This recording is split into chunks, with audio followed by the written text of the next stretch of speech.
నమస్తే. ప్రస్తుతం మన స్టూడియోలో ప్రముఖ ఆధ్యాత్మికవేత్త, వేదిక్ ఆస్ట్రాలజర్ గోనుగొంట్ల సురేష్ బాబు గారు ఉన్నారు. సో గురుగారితో మాట్లాడేద్దాం.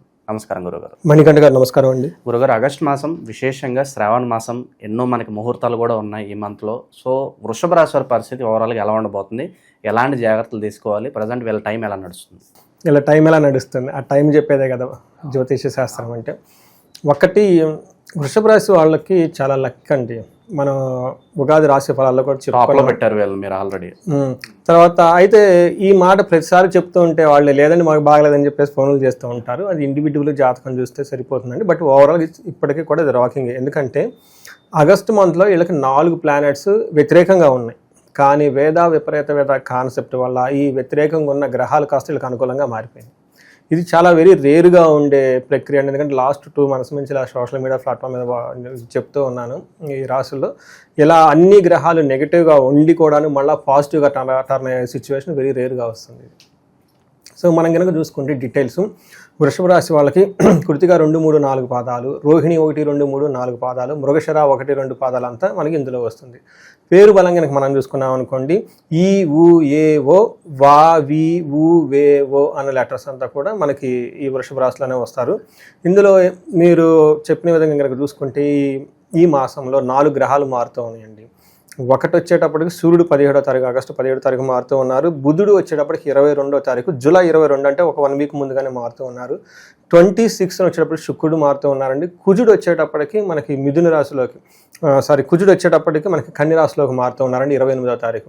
అంటే ఈ 4 గ్రహాలు మనకి ఆగస్టు మంత్ ముందే కొంచెం ఒక 3, ఆగస్టు మంత్లో 1 మారటంతో మొత్తం టోటల్ 4 గ్రహాలు మారి, ఈ 4 గ్రహాల్లో 3 గ్రహాలు వీళ్ళకి క్వైట్ ఆపోజిట్గా ఉన్నాయి. ఏమాత్రం మంచి రిజల్ట్ ఇవ్వరు. కానీ వీళ్ళ అదృష్టం బాగుండి అవి కాస్త పాజిటివ్ రిజల్ట్ ఇవ్వడం స్టార్ట్ చేసేస్తాయి. ఎందుకంటే విపరీత వేద ఉండటం వల్ల మనకి ఏం చెప్తారంటే సూక్ష్మ గోచారం, లఘు గోచారం కాన్సెప్ట్లో కనుక మనం చూసుకుంటే వీళ్ళకి మానహాని, అర్ధనాశనం, రాతి భయం, వ్యక్త సిద్ధి అని చెప్తారు. అంటే ధన ప్రవాహం వస్తుంది, వీళ్ళకి అవమానాలు జరగాలి యాక్చువల్గా అయితే, కానీ అవి జరగవు. అర్ధనాశనం అంటే ధనం కోల్పోయే అవకాశం ఎక్కువగా ఉంటుంది, కానీ అది కూడా జరగదు. విపరీతమైన భయం కలిగే సిచ్యువేషన్స్ అయితే ఉండాలి, కానీ అవి కూడా వీళ్ళకి జరగవు. సో ఓవరాల్గా కనుక చూసుకుంటే ఈ మంత్ ఒక బెస్ట్ మంత్.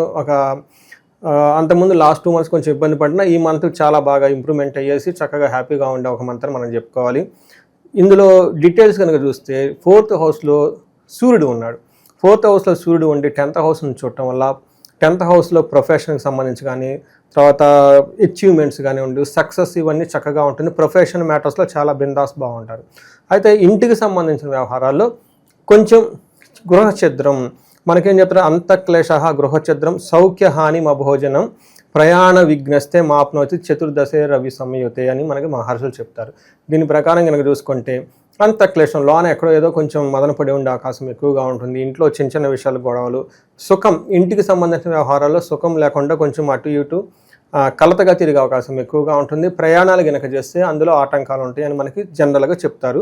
అయితే వీటి యొక్క ప్రభావం చాలా తక్కువగా ఉంటుంది. ఇప్పుడు మనం ఏమైతే చెప్పుకున్నాం నెగిటివ్ ప్రతికూల పరిస్థితులు, వీళ్ళ మీద కొంచెం తక్కువగా ఇంపాక్ట్ చూపించే అవకాశం ఎక్కువగా ఉంది. అంటే ఒక రకంగా చెప్పాలంటే మనకి సూర్యుడిలకి తటస్థంగా ఉండి మంచి చేస్తున్నాడని మనం చెప్పుకోవచ్చు. మనకి కుజుడు వచ్చేటప్పటికి 5వ ఇంట్లో ఉన్నారండి. ఇది అంత మంచి పొజిషన్ కాదు, కానీ విపరీత వేద ఉండటం వల్ల కుజుడు కూడా వీళ్ళకి మంచి చేస్తూ ఉన్నారు. జనరల్గా అయితే కాలాతిక్రమణ భోజనం దురితం కర్మలాభచ్చ అని చెప్తూ ఉంటారు. దేహజాడ్యం అని చెప్తుంటారు. అంటే హెల్త్ కొంచెం బాడీ టైర్డ్గా ఉండటం, టయానికి భోజనం చేయకపోవటం, తర్వాత ఏదైనా పని చేస్తే అందులో కరెక్ట్గా రిజల్ట్ రాకపోవటం లాంటివి జరగాలి, కానీ అవి జరగకుండా ఒక నార్మల్గా అయితే వెళ్ళిపోతూ ఉంటుంది. కొంచెం ఓవర్ ఎక్స్పెండిచర్ చేసే అవకాశం ఎక్కువగా ఉంది. కొంచెం ఖర్చులు అదుపులో పెట్టుకుంటే సరిపోతుంది. శుక్రుడు వీళ్ళకి 2nd హౌస్లో ఉండి అద్భుతమైన రిజల్ట్ ఇస్తున్నారు. వీళ్ళకి గేమ్ చేంజర్ శుక్రుడే అని చెప్పుకోవాలి. ఎందుకంటే ఈ రాశి వాళ్ళకి అధిష్టాన దేవుడు, అధిష్టాన గ్రహం కూడాను శుక్రుడే. కాబట్టి ఈ శుక్రుడు వీళ్ళకి 2వ ఇంట్లో ఉండటం వల్ల చాలా మంచి చేస్తున్నారని చెప్పుకోవాలి. మనకేం చెప్తారంటే మహర్షులు, కుటుంబ సౌఖ్యం, ఆరోగ్యం, స్త్రీ సల్లాపం, యశత్కరం, దేహ సౌఖ్యం, వస్త్రలాభం, 2వ స్థానకే శుక్ర భృగునందనే అని చెప్తారు. దీని ప్రకారం కుటుంబంలో అంత సౌఖ్యంగా ఉంటుంది. లేడీస్తో చక్కగా మాట్లాడి వాళ్ళకి కావాల్సిన పనులన్నీ చేయించుకుంటారు. అదే లేడీస్ అనుకోండి, జెంట్స్తో వాళ్ళకి కావాల్సిన పనులన్నీ చక్కగా చేయించుకుంటారు. అది ఇంట్లో కానివ్వండి, బయట వాళ్ళతో కానివ్వండి.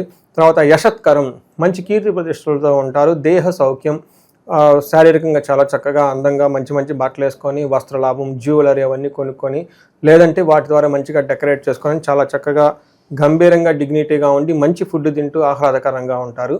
సో ఒక రకంగా చెప్పుకోవాలంటే వీళ్ళకి చాలా బాగుంది, గ్రహాలు అనుకూలంగానే మనం చెప్పుకోవచ్చండి. గురుగారికి ఈ రాశిలో ఏ నక్షత్రాల వాళ్ళు ఉంటారు, స్పెసిఫిక్గా వాళ్ళకి ఎలా ఉండబోతుంది? నక్షత్రం మనకి కృతిక, రోహిణి, మృగశిర నక్షత్రాలు 3 ఉంటాయండి. ఇందులో మనం ఆల్రెడీ చెప్పుకున్నాం. ఈ నక్షత్రం ప్రకారం కనుక చూసుకుంటే వీళ్ళకి జయప్రదంగా ఉంటుంది, ధనలాభం ఉంటుంది, విశేష ధనలాభం ఉంటుందండి. ఒకే ఒక విషయం కొంచెం జాగ్రత్తగా ఉండాలి, బంధనము. ఏదో ఒక విషయంలో వీళ్ళు కొంచెం ఏమంటారంటే స్టాగ్నేటెడ్గా ఉంటారు, కన్ఫ్యూజింగ్గా ఉండి ఎటు వెళ్తే బాగుంటుంది, అసలు ముందుకు వెళ్దాం వెనక్కి వెళ్దాం అని ఒక ఆలోచనతో ఆగిపోయి ఒక నిర్ణయాలు తీసుకోలేరంటారా? అవునండి, ఒక సందిగ్ధత అంటారు కదా, ఆ స్థితిలో ఒక స్టాగ్నేటెడ్ పొజిషన్లో ఉంటారు. దీనికి వీళ్ళు జ్యోతిష్కులను కలవటం కానివ్వండి, లేదంటే ఎక్స్పర్ట్స్ని కనుక కలిస్తే మెంటార్స్లో అలాంటి వాళ్ళని అడ్వైస్ తీసుకుని వెళ్తే ఒక క్లారిటీ వస్తుంది, ముందుకు వెళ్ళిపోవచ్చు.